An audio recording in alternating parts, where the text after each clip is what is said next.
Okay, so today I'm gonna be reading these articles here. My goal for today is to be able to close this tab here because I don't like having a bunch of tabs open.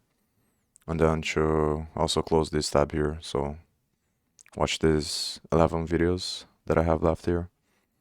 And demo day was really nice. I met a lot of amazing people there. And yeah, I think I'm pretty happy about that because I was able to do everything and follow through and actually have at least something to show by the end. So everything ended up working fine. But now my plan is gonna be to read this and then watch the videos later off stream. And then later today I have a talk with someone from Buildspace to give them feedback about the process. And then after that I might come back to continue to work on the project. And now my main focus is finally gonna be on studying how to get the data, the best way to get the data, to store the data, and to run data analysis on it.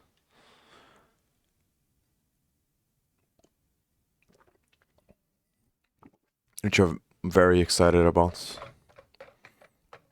So I'm gonna try to read these articles out loud so I can focus more. But when I get tired, then I'm just gonna read it silently. Another thing that I'm thinking about doing is training typing as I read the yellow paper. So I can copy the yellow paper to the site, the monkey type site. And then I can read the paper while I practice my typing, which I think is gonna be good because it's not gonna be so boring to read the whole thing. Might be a problem on the mathematical equations though, but I think it's good enough. So, Frontrunning. Since all transactions are visible in the mempool for a short while before being executed, I think there's a small mistake here, but whatever. Observers of the network can see and react to an action before it is included in the block.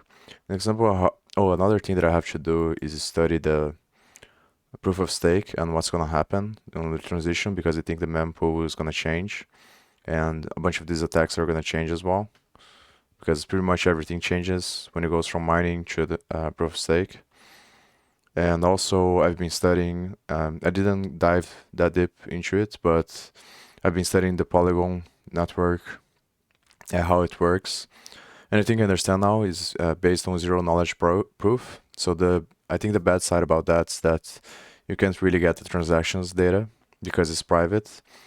And maybe it's possible with Google BigQuery, but then there's a layer that you're getting from Google. But yeah, that would be better than nothing. But I think the only thing you can get from Polygon, as far as I know right now, is where the zero knowledge proofs happen in the main chain. And as far as I understand now, zero knowledge proof is something, it probably works the same way that a hash works, where they do a bunch of transactions off chain and then they validate that those transactions were congruent with the state of the chain by doing this hashing function, I think. And then that's what gets it stored in the blockchain. So I think it might not be publicly available, the data. Maybe just for businesses, but I will study that further as well. Maybe today, maybe tomorrow. An example of how this can be exploited is with a decentralized exchange where a buy order transaction can be seen and second order can be broadcast and executed before the first transaction is included. Protecting against this is difficult as it would come down to the specific contract itself. Frontrunning, coined originally for traditional financial markets, is the race to order the chaos to the winner's benefit. In financial markets, the flow of information gave birth to intermediaries that could simply profit by being the first to know and react to some information. These attacks mostly had been within stock market deals and early domain registers, such as WHOIS gateways. The practice by market makers of dealing on advanced information provided by their brokers and investment analysts before their clients have been given the information. Taxonomy. By defining a taxonomy and differentiating each group from another, we can make it easier to discuss the problem and find solutions for each group. So I have no idea what this is. Transparent, dishonest, front-running attacks on the blockchain. Rest of actions were, okay, it's just a paper. I'm not gonna read the whole thing. Maybe make a search on Google. Taxonomy. I think it's just a word for describing different things. The branch of science concerns with classification, especially of organisms. Okay, sorry. Yeah. We define the following categories of front-running attacks: displacement, insertion, suppression. Displacement. In the first type of attack, a displacement attack, it is not important for analysis user function call to run after mallory adversary runs their function. Aliases can be orphaned or run with no meaningful effect. Examples of displacement include alias trying to register a domain name and mallory registering it first. Alice trying to submit a bug to receive a bounty and mallory stealing it and submitting it first. Alice trying to submit a bid in an auction and mallory copying it. This attack is commonly performed by increasing the gas price higher than network average, often by a multiplier of 10 or more. Insertion. For this type of attack, it is important to the adversary that the original function call runs after her transaction. In an insertion attack, after mallory runs her function, the state of the contract is changed, and she needs Alice's original function to run on this modified state. For example, if Alice places a purchase order on blockchain asset at a higher price than the best offer, mallory will insert 2 transactions. She will purchase at the best offer price and then offer the same asset for sale at Alice's slightly higher purchase price. If Alice's transaction is then run after, mallory will profit on the price difference without having to hold the asset. As with displacement attacks, this is usually done by outbidding Alice's transaction in the gas price auction. Transaction order dependence is equivalent to race condition in smart contracts. An example, if one function sets the reward percentage and the withdraw function uses that percentage, then withdrawal transactions can be front-run by a charge reward function call, which impacts the amount that will be withdrawn eventually. So I guess I have to study more on proof of stake, because I understand that the way that it's validated is by people holding the coin, and then they work as nodes, but I don't understand the details exactly very well, so I have to study that as well. Suppression. In a suppression attack, aka block stuffing attacks, after mallory runs her function, she tries to delay Alice from running her function. This is the case with the first winner of the FOMO 3D game and some other on-chain hacks. The attacker sent multiple transactions with a high gas price and gas limit to custom smart contracts that assert or use other means to consume all the gas and fill up the block's gas limit. Each of these attacks has 2 variants, asymmetric and bulk. In some cases, Alice and mallory are performing different operations. For example, Alice is trying to cancel an offer and mallory is trying to fulfill it first. We call this asymmetric displacement. In other cases, mallory is trying to run a large set of functions. For example, Alice and others are trying to buy a limited set of shares offered by a firm on the blockchain. We call this bulk displacement. Mitigations. Frontrunning is a pervasive issue on public blockchains such as Ethereum. The best remediation is to remove the benefit of front-running in your application, mainly by removing the importance of transaction ordering or time. For example, in markets, it would be better to implement batch auctions. This also protects against high-frequency trading concerns. Another way is to use pre-commit scheme. I'm going to submit the details later. A third option is to mitigate the cost of front-running by specifying maximum or minimum acceptable price range on a trade, thereby limiting price slippage. Transaction ordering. Go, Ethereum, give nodes order the transactions based on their gas price and address nodes. This, however, it results in a gas auction between participants in the network to get included in the block currently being mined. So this stuff I think is gonna change with proof of stake, but I'm not sure. Confidentiality. I think it's definitely gonna change, but I'm not sure if it's gonna remove this attacks. Maybe it will. Confidentiality, another approach is to limit the visibility of the transactions. This can be done using a commit and review scheme. A simple implementation is to store the CACEC 256 hash of the data in the first transaction, then review the data and verify it against the hash in the second transaction. However, note that the transaction itself leaks the intention and possibly the value of the collateralization. There are enhanced commit and review schemes that are more secure, however, require more transactions to function. Okay, so next one. I think the other ones I already read in a very long time ago. Okay, nice. The other one is charts. Defeat Frontrunning on Ethereum. Yeah. Not gonna read this stuff, I think. Timestamp dependence. Be aware that the timestamp of the block can be manipulated by the miner, and all direct and indirect uses of the timestamp should be considered. Sections, okay. Insecure arithmetic. Consider a simple token transfer. So it's required balance is bigger than the value, then it sends to the it takes off from the balance and sends to the other one through this mapping. Okay, so this is the insecure, this is the secure. It's requiring both that the balance is greater than the value, and the balance plus true value is greater than the balance of true. Okay, so to stop negative values, I guess. Yeah, because you're decreasing, so it's gonna increase. Okay, I think I get it.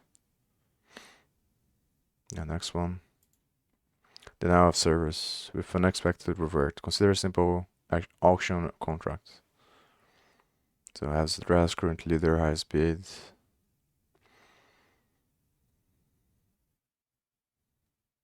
Refund the old leader. If it fails, then revert. If attacker bids using a smart contract which has a fallback function that reverts any payment, the attacker can win any auction. When it tries to refund the old leader, it reverts if the refund fails.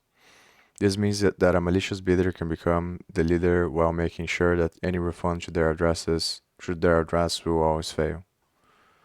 This way, they can prevent anyone else from calling the bid function and stay the leader forever.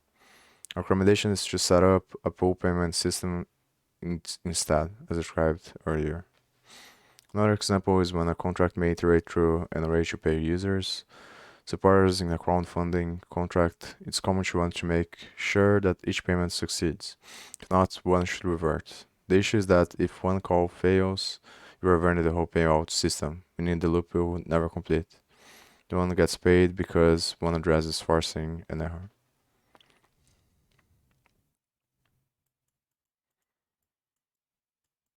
Yeah, kind of get it, but not really. But I think it's pretty similar to reentrancy attacks. Again, where the problem is on the fallback functions and the way that because of the code, the way that it handles fallbacks is bad. So the requiring statement is bad.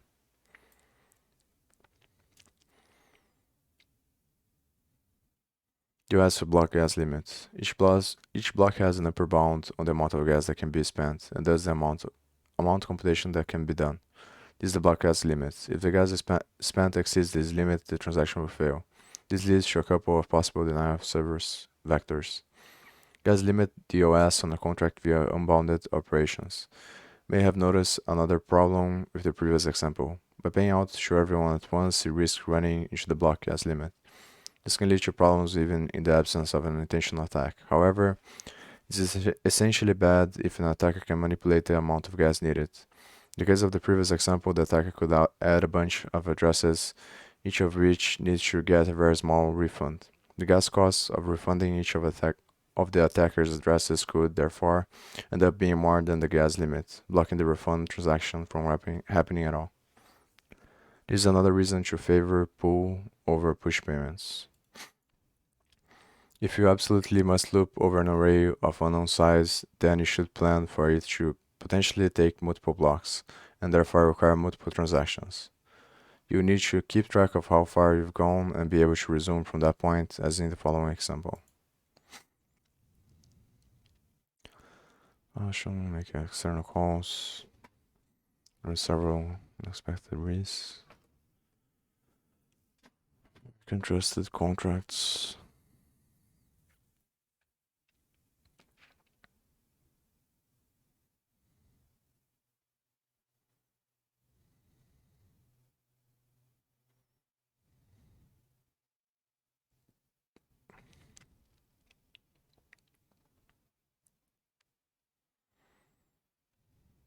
I don't think I'm gonna read all this stuff. Just gonna finish this articles as fast as possible.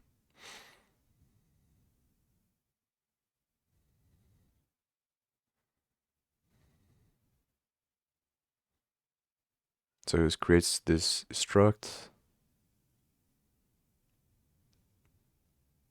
It has an address and value. And keeps track of the index through the int outside.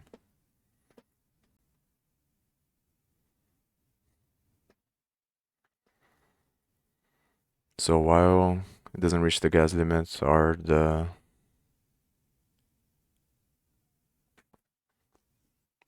count is less than the base dot length.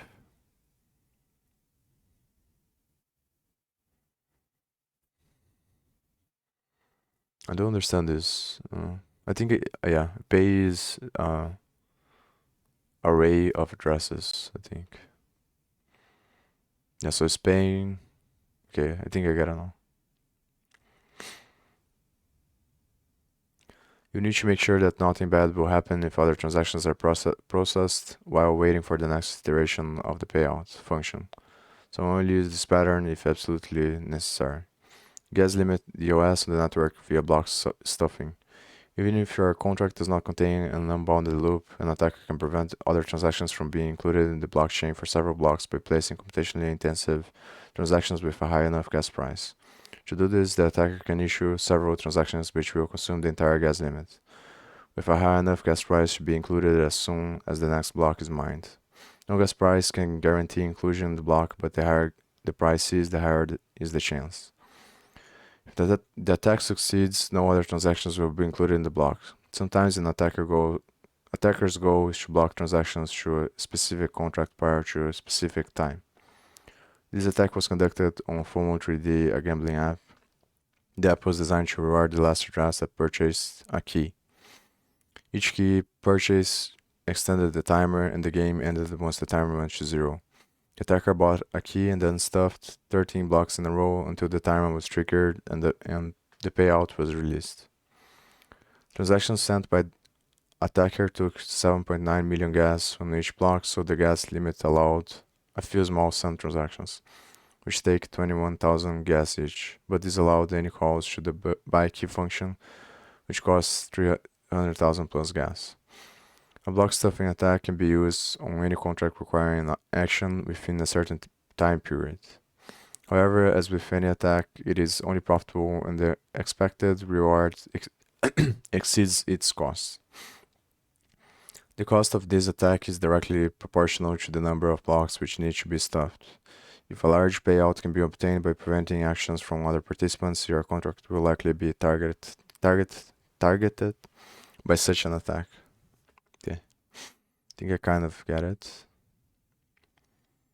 And this, so stop at griefing. So they're relatively small from here. Oh, there's a bunch more. Okay. Griefing. So I think I can finish this now. Probably. I think after I finish this, I'm gonna stop streaming and then do the test from the Turing site.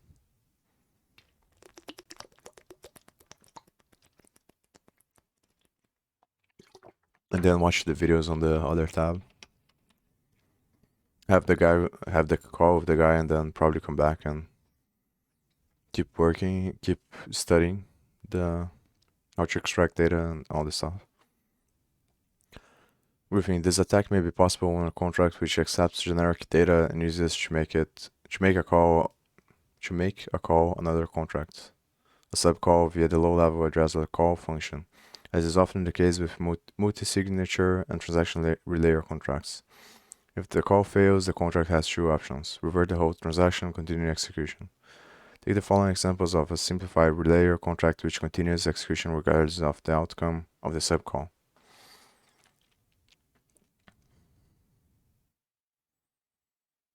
Regardless of the outcome of the subcall. Okay.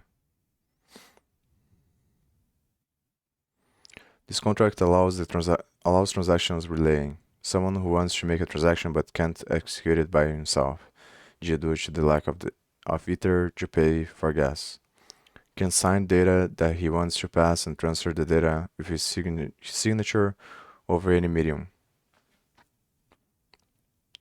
A third-party forwarder can then submit this transaction to the network on behalf of the user. If given just the right amount of gas, the relayer would complete the execution recording the data argument in the executed mapping, but the subcall would fail because it received insufficient gas to complete the execution. When a contract makes a subcall to another contract, the EVM limits the gas forward to 6364 of the remaining gas. Okay, so there's a gas limit to other calls that are made through a contract.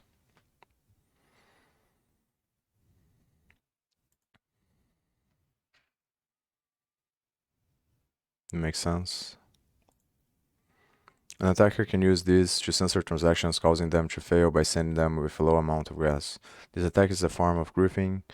It doesn't directly benefit the attacker, but causes grief for the victim. A dedicated attacker willing to consistently spend a small amount of gas could theoretically censor all transactions this way. They were the first to submit them to relayer. One way to address this is to implement logic requiring forwarders to provide enough gas to finish the subcall. If the miner tried to conduct the attack in this scenario, the required statement would fail and the inner call would revert. The user can specify a minimum gas limit along with the other data. In this example, typically the gas limit value would be verified by signature, but that is omitted for simplicity in this case. I guess that's really hard to do because I was thinking about why they don't do that directly from the way that Ethereum works to make it require the amount when you make any call that has this type of relaying where it makes calls to other contracts, but I imagine that the reason why it's not like that is because it would have to be a different type of storage probably, which would be more difficult to do because the mechanism works in the same logic of transactions, and it's just the logic of the code that is making it have a different purpose, I think. But I'm not sure if that's why, or maybe they just didn't think about it, which is fine because I think it's normal. You can think about everything that is possibly gonna happen as you make the thing for the first time. Another solution is to permit only trusted accounts to relate the transactions. Okay. Force feeding. Forcing a smart contract to hold an Ether balance can influence its internal accounting and security assumptions. There are multiple ways a smart contract can receive Ether. The hierarchy is as follows. Check whether a payable external receive function is defined. If not, check whether a payable external fallback function is defined. Revert. The precedency of each function is explained in this great graphic from the Solidity by example article. Which function is called, fallback, or receive? So send Ether, message.data is empty. If no, the fallback. If yes, receive exists. If yes, receive, no fallback. Consider the following example. Let's have the receive function that reverts and have this function which requires the balance. The contract's logic seemingly disallows direct payments and prevents something bad from happening. However, calling revert in both fallback and receive cannot prevent the contract from receiving Ether. The following techniques can be used to force feed Ether to smart contracts. Self-destruct. When the self-destruct OP code is called, funds of the calling address are sent to the address on the stack, and execution is immediately halted. Since this OP code works on the AVM level, solidity level functions that might block the receipt of Ether will not be executed. Interesting. Pre-calculated deployments. Additionally, the target address of newly deployed smart contracts is generated in a deterministic fashion. The address generation can be looked up in any EVM implementation, such as the Pi EVM reference implementation by the Ethereum Foundation.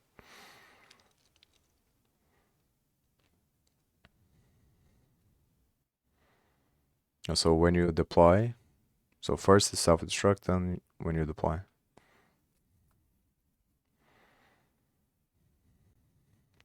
Attacker can send funds to this address before the deployment has happened. This is also illustrated by this 2017. The only thing that I don't understand is why someone would do that, or want to do that. Why do you want to force? Now, there's obviously reasons, but just can't think about any. Block rewards on Coinbase. Depending on the attacker's capability, they can also start proof of work mining by sending the target address to their Coinbase. Block rewards will be added to its balance, as this is yet another EVM level capability. Checks performed by Solidity are ineffective. Solution: the above effects illustrate that relying on exact comparisons to the contract's Ether balance is unreliable. The smart contract's business logic must consider that the actual balance associated with it can be higher than the internal account's value. In general, we strongly advise against using the contract's balance as a guard. Yeah, but this solution is not really clear because, okay, how do you verify that you have the extra balance to prevent the other attacks? It didn't make a lot of sense to me.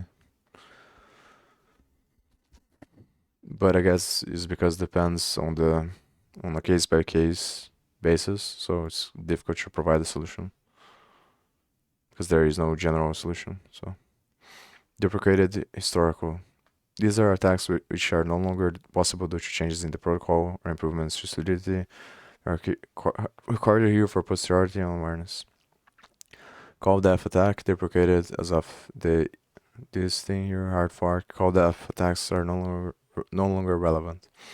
All gas would be consumed well before reaching the 1024 call death limit. Constantinople reentry attack. On this date, Constantinople protocol upgrade was delayed due to a security vulnerability enabled by this thing. Netgas metering for S store without dirty maps proposes changes to reduce excessive gas costs on dirty storage rights.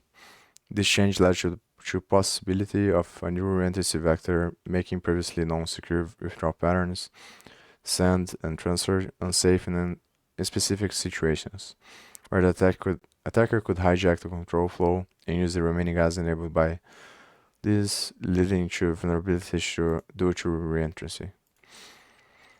The smart contract weakness classification registry offers a complete and up-to-date catalog of non-smart contracts vulnerabilities and anti-patterns along with real-world examples. Browsing the registry is a good way of keeping up to date with the latest attacks. It has been proposed formally and is loosely aligned with common weakness enumeration. Additionally, the smart contract security verification standard contains a checklist-style collection of vital security properties aimed at standardizing the security of smart contracts for developers, architects, security reviewers, and vendors.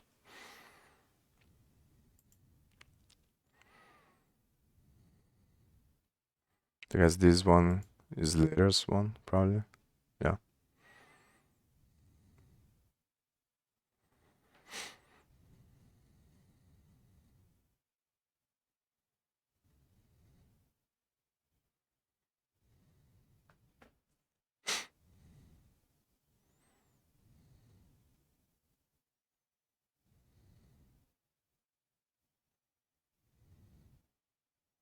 Some of them I think are already read.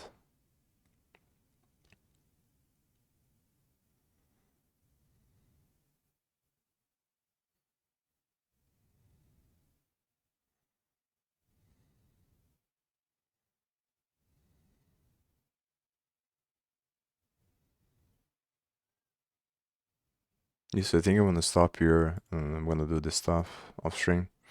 And I might come back after I do the call with the guy from Build Space. But if not, I'm probably gonna come back tomorrow and keep working on the website and extracting data from the blockchain. So see you then.